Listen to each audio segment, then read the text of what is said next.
La Chambre de commerce et d'industrie du Mali, CSIM, un scandale en chasserait-il toujours l'autre?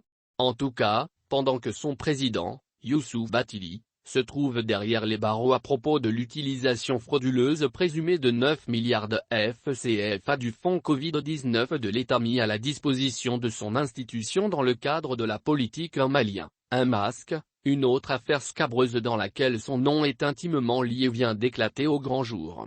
Il s'agit de l'achat, pour 3 milliards de CFA, d'un immeuble appartenant à Alpha Gambie.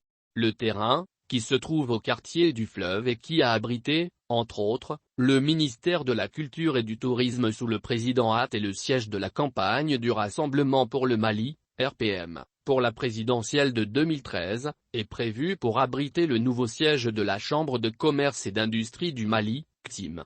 Quête somme toute légitime dans la mesure où l'institution est engagée depuis belle lurette dans une politique de modernisation de ses délégations régionales sur l'ensemble du territoire national.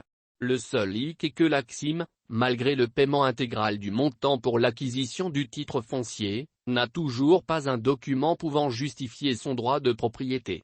Le titre foncier demeure au nom du propriétaire initial, dont l'un des enfants est opposé à la vente. L'argent est sorti des caisses de la Chambre, mais celle-ci n'a toujours pas le titre foncier. Le TF n'est pas transféré en son nom, assure une source. Tant et si bien que la CSIM ne peut même pas réclamer les loyers des magasins érigés sur le site. Un huissier de justice qui avait tenté d'encaisser les dites frais de location s'est fait rabrouer par ses homologues qui défendaient la cause de la partie opposée. Ces 3 milliards de CFA aussi seront-ils classés au bilan des pertes et profits? Wéance. Le principal protagoniste de cette affaire dite Covid-19 serait un parent du président incarcéré. Il s'agit d'un marché dont la nature n'est pas précisée de 117,6 millions de CFA et poussière. Naturellement, il a été rejeté pour dépenses non conformes et non-respect des procédures. Curieusement, un bordereau de livraison en date du 24 septembre 2020 existe le concernant. Aujourd'hui, la question que l'on se pose est de savoir si la marchandise a été livrée ou pas.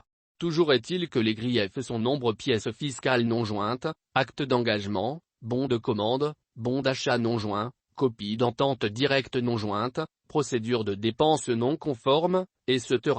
Comme quoi, il y a à boire et à manger pour les enquêteurs qui devraient séparer le bon grain de l'ivraie.